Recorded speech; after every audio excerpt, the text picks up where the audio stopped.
यो योजना ब्याङ्कको जुन कार्यक्रम छ यो कार्यक्रम चाहिँ एकदम सराहनीय छ र प्रदेश योजना आयोगको प्रदेश महामन्त्रीज्यूलाई म धन्यवाद दिन चाहन्छु यो कार्यक्रम राखेकोमा। र यसरी चाहिँ योजना ब्याङ्क खडा गरेर जुनसुकै पनि गाउँपालिकामा भएका आवश्यकताका योजनाहरू चाहिँ राख्न पाउँदा एकदमै खुसी महसुस गरेका छौँ र भोलि ती योजनाहरू चाहिँ कुन तरिकाले जान्छन् भन्ने कुरा चाहिँ हामीलाई गाउँपालिकामा चाहिँ प्राथमिकताका आधारमा कुन चाहिँ अगाडि हो भन्ने कुरो चाहिँ नखुलेको हुनाले आगामी दिनमा यो चाहिँ गाउँ जुन आफ्नो पालिकालाई अग्रपङ्क्तिमा राख्ने योजनाहरू चाहिँ सुचारू हुन् भन्ने जानकारी गराउँदै र हिजो जुन प्रविधि थियो नि योजनाहरू प्रदेशले दिँदाखेरि शक्तिको पहुँचको आधारमा चाहिँ योजनाहरू बाँडफाँड गर्ने त्योबाट चाहिँ अन्त्य हुन्छ भन्ने चाहिँ मलाई यो योजना ब्याङ्कले चाहिँ जुन योजनाको आजको यो कार्यक्रमले चाहिँ महसुस गरेको छु। यो योजना ब्याङ्क चाहिँ अब यो पहिलोचोटि म आफू चाहिँ पहिलोचोटि यो सहभागी हुँदैछ र माननीय ज्यूहरूसँग नै सबैजनासँग योजना आयोगको सरहरूसँग सबैसँग बस्दा राजनीतिक दलदेखि लिएर सबै स्थानीय तहको प्रमुख उपप्रमुख अध्यक्ष उपाध्यक्ष त्यसै गरी प्रशासकीय अधिकृतदेखि लिएर हामी सबैजना यो कार्यक्रममा सहभागी भइरहँदा त्यसै गरी विभिन्न जिल्लामा रहेको सबै कार्यालयका कर्मचारीज्यूहरू पनि हुनुहुन्छ। हामीले हिजो पनि विकासहरू गरिरहेको र अझ यो योजना ब्याङ्कको हामी यो कार्यक्रममा बसिराख्दा चाहिँ हामी सबैजना सहभागी भयो भने हाम्रो जिल्लामा भइरहेको विकासको कुराहरू विभिन्न कहाँ के निर्माण भइरहेको छ भन्ने कुराहरूलाई पनि त्यो छलफलमा आयो र त्यहाँ हाम्रो माननीय ज्यूहरूले स्थानीय तहले पठाएको योजनाहरू हिजो छनौटमा नपरेको योजनाहरूलाई पनि हामीले यहाँ प्रत्यक्ष रूपमा सबैजना छलफल गरेर सबै सहभागिता भएर यो योजनालाई चाहिँ हामीले राख्नुपर्छ है भनेर हामी सबैजना सहभागी हुँदा एकदमै मलाई राम्रो लाग्यो, एकदमै खुसी पनि लाग्यो। सबैजनासँग छलफल गरेर सबैले यो योजनालाई प्राथमिकतामा राख्नुपर्छ या यसो गर्नुपर्छ भनेर सबैजना सहभागी हुँदा राजनीतिक दलदेखि लिएर सबैजना सहभागी हुँदा एकदमै राम्रो लागेको छ मलाई।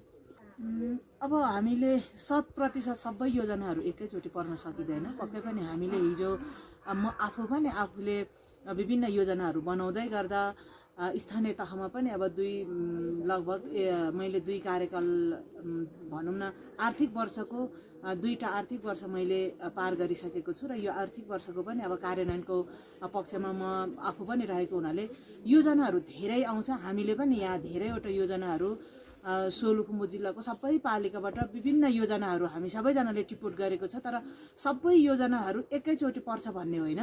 तर त्यो योजनाहरू पनि प्राथमिकताको आधारमा कुनलाई चाहिँ अगाडि राख्ने भन्ने हिसाबले पनि हाम्रो प्रदेश माननीय ज्यूहरूले त्यसलाई एकदमै राम्रोसँग उहाँहरू क्षेत्र नम्बर ख को माननीयहरू हुनुहुन्छ र माननीय 3 जना नै हामीसँग यहाँ हुनुहुन्छ प्रदेश माननीयहरू। उहाँहरूले पनि सोलुखुम्बु जिल्लाको समग्र 8वटा पालिकाबाट परेको योजनाहरू पक्कै पनि प्राथमिकताको आधारमा कुन योजनालाई पहिला पार्ने भन्ने हिसाबले उहाँहरूले पक्कै ल्याउनुहुन्छ र हामीले जुन अझ योजनाहरू टिपेको छ त्यो योजनाहरू अर्को आर्थिक वर्षमा नपरे पनि क्रमगत रूपमा सबै योजनाहरू पर्छ भन्ने चाहिँ मलाई पूर्ण विश्वास लागेको छ र भोलिका दिनमा पनि हामीले नागरिकहरूको के कुरा छुटेको छ भन्ने कुरालाई अझै पनि यो चाहिँ समय मलाई अझै छोटो भएको हो कि भन्ने महसुस भयो। किनभने हामीलाई योजना आयोगबाटै तपाईहरु एकचोटि चाहिँ आफ्नो पालिकामा छलफल गर्नु भएर ल्याउनै भन्नुभयो भने चाहिँ अझ राम्रो हुन्थ्यो कि भन्ने मलाई चाहिँ आजको प्र्याक्टिसले पनि त्यो चाहिँ अनुभव गरायो। आज चाहिँ कोशी प्रदेश आयोगबाट जुन यो कार्यक्रम सोलुखुम्बु जिल्लाको विभिन्न क्षेत्रमा प्रतिनिधित्व गर्ने हुने पालिकाका प्रमुख प्रमुख प्रशासकज्यू प्रदेश मान्यज्यूहरूलाई जुन छलफल गरियो वास्तवमा यो आज चाहिँ एकदम महत्त्वपूर्ण कार्यक्रमको रूपमा लिएको छ। यो योजनाहरू छनौट गर्ने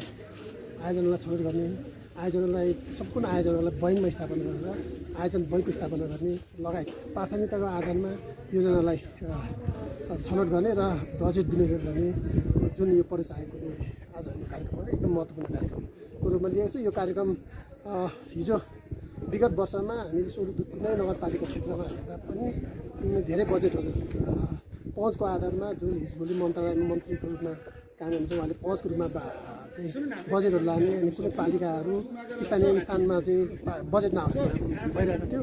त्यो कुराको चाहिँ अन्त्य हुन्छ यो प्रदेश आयोगले प्रधानमन्त्री योजना आयोगले सुरुवात गरेको छ। यो प्रथम वर्ष रहेछ। अनि यसलाई क्रमिक रूपमा प्राथमिकताको आधारमा योजनालाई सञ्चालन गर्दै अगाडि लानुहुन्छ भन्ने मैले विश्वास लिएको छु।